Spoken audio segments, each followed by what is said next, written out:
আমি আপনাদেরকে একটা ছোট্ট কারগুজারি শোনাই, আপনাদের দিল কেঁদে দিবে। 2016 সালের ঘটনা। তখন ঢাকায় মোহাম্মদপুর আমি খতমে তারাবির জন্য 2 জন হাফেজ নিয়োগ দেওয়া হবে কেন্দ্রীয় মসজিদে। অনেক হাফেজে কোরআনরা সিরিয়াল ধরেছে তারাবি পড়াবে। কার মনে না চায় এত বড় এক মসজিদে আমি যদি চান্স পাইতাম তো আমার কপালটা খুলে যেত। শুক্রবার দিন সবাই দরখাস্ত রাখলো, ইন্টারভিউ শুরু হয়ে গেল। পরের জুমায় অসংখ্য ছাত্রদেরকে দেখছি খতমে তারাবির জন্য ইন্টারভিউ সিরিয়াল দিয়েছে। ইন দি মিন টাইমে মসজিদের বারান্দার দরওয়াজায় কে যেন নক করতেছে। খাদেম সাহেব আস্তে করে জালনা খুইলা উকি মাইরা দেখতেছে যে 2টা ছোট বাচ্চা বাহিরে দাঁড়িয়ে আছে, একেবারে অল্প বয়স। খাদেম প্রশ্ন করলো, তোমরা কারা, কেন আসছো? বলে, আমরা 2 জন আসছি খতমে তারাবির ইন্টারভিউ দেওয়ার জন্য। খাদেম সাহেব একবার পায়ের দিকে তাকায়, আবার জামার দিকে তাকায়, কারণ কথার সাথে বাহ্যিক সুরত মিলে না। অন্যান্য ছাত্রদেরকে দেখছি কত উন্নত পোশাক পরে, গেটআপ কত সুন্দর করে ইন্টারভিউ দেওয়ার জন্য আসছে। আর এই 2 জনের দিকে তাকায় দেখলাম মনে হয় রাস্তায় ভিক্ষা করতে করতে আইছে, মানায় না, একেবারে গরিব। আদেম বলল, ইন্টারভিউর ম্যাচ শেষ, চলে যাও বাড়িতে, নেওয়া হবে না। যাদের ব্যাপারে পরীক্ষা নেওয়া হয়েছে তাদের ব্যাপারে ঘোষণা দেওয়া হবে। বাচ্চা 2টা নাসরবান্দা বলতে আছে, আমাদের তো টাকা নাই যে আমরা ভাড়া দিয়ে এখানে আসবো। বাবায় বড় কষ্ট করে 2-4টা টাকা জমা কইরা পকেটে দিয়া পাঠায় দিছে, এজন্য আসতে দেরি হয়েছে। খাদেমের বড় মায়া লাগছে, কারণ খাদেমও গরিবের সন্তান। ভিতরে গিয়া মুয়াজ্জিন সাহেব বলতে আছে, ও ভাই, বাহিরে 2টা বাচ্চা দাঁড়ায় আছে, ওরা নাকি হাফেজে কোরআন, কিন্তু দেখলে তো মানায় না।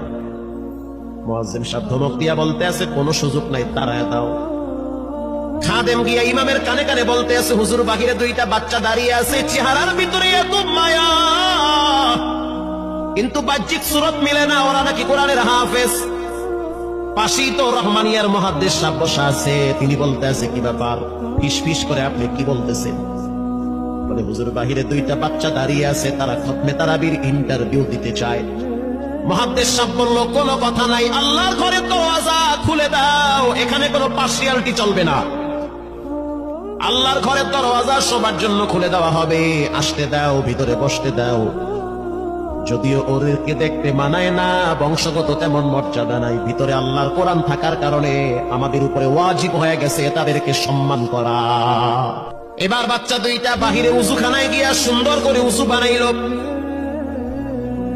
উজু বানাইয়া ভিতরে ঢুইকে আমি তাকায়া দেখতেছি লঙ্গির এক মাথা নিচে আর এক মাথা উপরে, এতটাই ভয়াবহ অবস্থা। কিন্তু আজীব দৃশ্য, 2 জনের চেহারা একই রকম লাগে। 2 জনের চেহারা একই রকম লাগে, কে বড় কে ছোট বোঝা বড় কঠিন হয়ে গেছে। মুসলমান ভাইরা আমার, ইমাম সাহেব প্রশ্ন করলো, তোমরা 2 জনের বাড়ি কোথায়? বলে, আমরা নারায়ণগঞ্জে ভাড়া থাকি। বাড়ি কোথায়? বলে, আমাদের বাড়ি কুড়িগ্রামে। কুড়িগ্রাম থেকে ঢাকায় কেমনে আসছো? বলে, বাবায় ঢাকায় নিয়ে আসছে। কয় মাসে কোরআন শরীফ খতম করেছো? বলে, আমরা 2 জনেই 11 মাসে 30 পারা কোরআন খতম করেছি। ইমাম সাহেব একবার চেহারার দিকে তাকায়, আর একবার পায়ের দিকে তাকায়। স্থানীয় গণ্যমান্য অনেক ব্যক্তিরা তাকায় আছে এদের দিকে।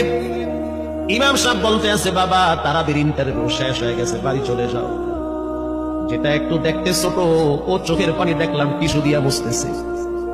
কেন কাঁদতেছো? বলে, আমরা গরিব, তার জন্য মনে হয় আমাদেরকে তাড়ায়া দিতেছে। আমরা জানতাম না ইন্টারভিউ তাড়াতাড়ি শেষ হয়ে যাবে, আসতে দেরি হয়েছে, কারণ আমাদের তো ভাড়া টাকা ছিল না, বাবায় কষ্ট করে কিছু টাকা দিয়েছে, সেটা দিয়ে এখানে আসছি। এবার মুহাদ্দিস সাহেব বলতে আছে, তাহলে একটা কাজ করো, তুমি কিছু তেলাওয়াত করে শোনাও। 2 জনেই উত্তর দিল যে, আমরা তেলাওয়াত করলে তো আর নিবেন না, আপনারা প্রশ্ন করেন, আমরা 2 জনেই উত্তর দিব।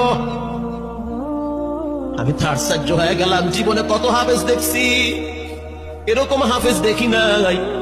প্রশ্ন করবেন, আমি উত্তর দিব। বুঝতে পারলাম ভিতরের খবর কেউ না জানলেও একজন জানেন, তিনি হলেন কে? মুহাদ্দিস সাহেব বলতে আছে, বাবা, প্রশ্ন করবো, ঠিক আছে, তোমাদের মন মতো একটু তেলাওয়াত করে শোনাও। তেলাওয়াত যদি মানসম্মত হয় তাহলে ইন্টারভিউ নিব, যদি না হয় তাহলে ছাঁটাই করে দিব। এবার ছোট যেটা সেটা তেলাওয়াত শুরু করলো সূরা তাহা থেকে। তাহা মা আনজালনা আলাইকাল কুরআনা লিতাশকা। ছোট বাচ্চাটা তেলাওয়াত করলো, বড় সন্তানটাও তেলাওয়াত করলো। এবার যারা হাফেজ সাহেব ছিল তারা প্রশ্ন শুরু করলো, যেখান থেকে প্রশ্ন করে পৃষ্ঠা ঠেকায়া দেয়, একটা জায়গায়ও আটকাইতে পারে না। এমনকি বাচ্চা দুইটা এটাও বলেছে, যদি আপনাদের যদি ধৈর্য থাকে তো আমরা দুইজনে পুরা 30 পারা এখানে এক দাঁড়ানে পড়ায়া দিব। আশা করি একটাও বাঁচবে না। এত সুন্দর পড়াশোনার পরে মোতাওয়াল্লি সাহেব বলল, সব বাদ, আমার কাছে এই দুইজনই পছন্দ হয়েছে। এই দুইজন রে মোতাওয়াল্লি সাহেব দাঁড়াইতে পারে না, হুইল চেহারে বসে থাকে, কাছে ডাইকা বুকের সাথে জড়ায়া ধরছে আর বলতে আছে, আল্লাহ, এমন একটা সন্তান যদি আমার থাকতো, জীবনটা ধন্য হয়ে যেত। আমার মৃত্যুর পরে একটু হইল তারা কোরআন তেলাওয়াত করতে পারত। নিয়োগ হয়ে গেল, তারাবি শুরু হয়ে গেছে। মোহাম্মদপুর থানায় গিয়া খবর নিয়ে দেখে অনেক পুলিশরা এই বাচ্চার পিছনে দাঁড়ায় দাঁড়ায় নামাজ পড়ে চোখের পানি ছেড়ে কেঁদেছে। শুধু তাই নয়, অনেক হিন্দু মহিলারা পর্যন্ত রাস্তায় হাঁটার সময় তেলাওয়াতের আওয়াজে দাঁড়ায় দাঁড়ায় কোরআন শ্রবণ করেছে। শুধু তাই নয়, অনেক বড় বড় ডাকাত, মাস্তান, সন্ত্রাস, কিশোর গ্যাংরা পর্যন্ত দাঁড়ায় দাঁড়ায় কোরআনের আওয়াজ শুনেছে। 17ই রমজান, দেশে বদর দিবস, হাজার হাজার মুসল্লি দাঁড়িয়ে আছি। ইমাম সাহেব জানে না যে এরা দুইজনে আপন মায়ের পেটের ভাই হয়, এটা ইমামের জানা নাই। দুইজনে তারাবি চলতে আছে, চমৎকার পড়া, পিছনে শত শত মাওলানা মুফতি দাঁড়ায় থাকে। মনে হইতেছে তেলাওয়াতের আওয়াজে আরেক জগতে হারিয়ে যায়, এত সুন্দর পড়া। তারাবি শেষ হয়ে গেল, মুসাফা শুরু হয়ে গেল। বাচ্চা দুইটারে কেউ বুকের সাথে জড়ায়, কেউ কপালে চুমা দেয়, বলে আল্লাহর কোরআনকে চুমা দেয়।